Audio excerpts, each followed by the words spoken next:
With response to gas leaks outside the home or reportedly inside the home, we probably respond to about 30 a year.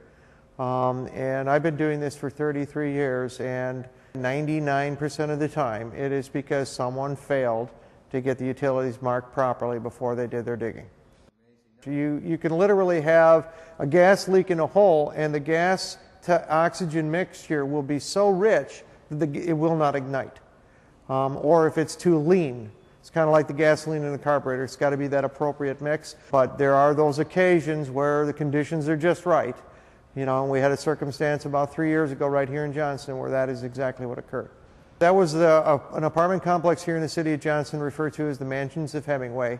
We'd received a call that there was an outside gas leak. With the call information, we were not really, it was not told to us exactly how the leak had occurred. And so we responded over there, and we were probably about a block away when the dispatchers called to inform us that that gas leak was now a fire.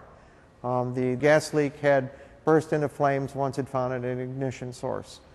And we determined that ignition source to be the Bobcat that an employee of the apartment complex was using to do some excavation around the building.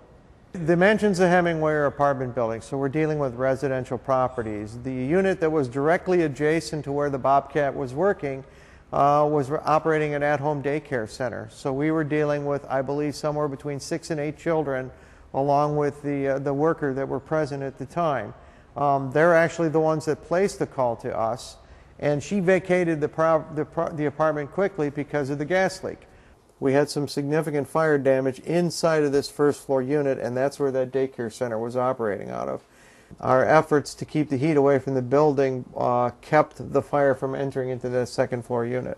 This picture was taken to just kind of give us an idea of what the Bobcat was doing, and you can see from the pitch of the bucket that he was trying to cut a level area here to reduce the amount of drainage that was going towards the building. So even though the bucket was barely skimming the ground on the left side, it was digging down about 6 inches, and it was determined that the gas line in the immediate area where he clipped it was 6 inches below grade. We're talking about a $2 million property, so we're talking about what could have potentially been a disastrous dollar loss, a significant loss of life potential. You know, it worked out to be pretty well. The damage was relatively minor, but this could have been disastrous, and all because someone failed to make the appropriate calls beforehand.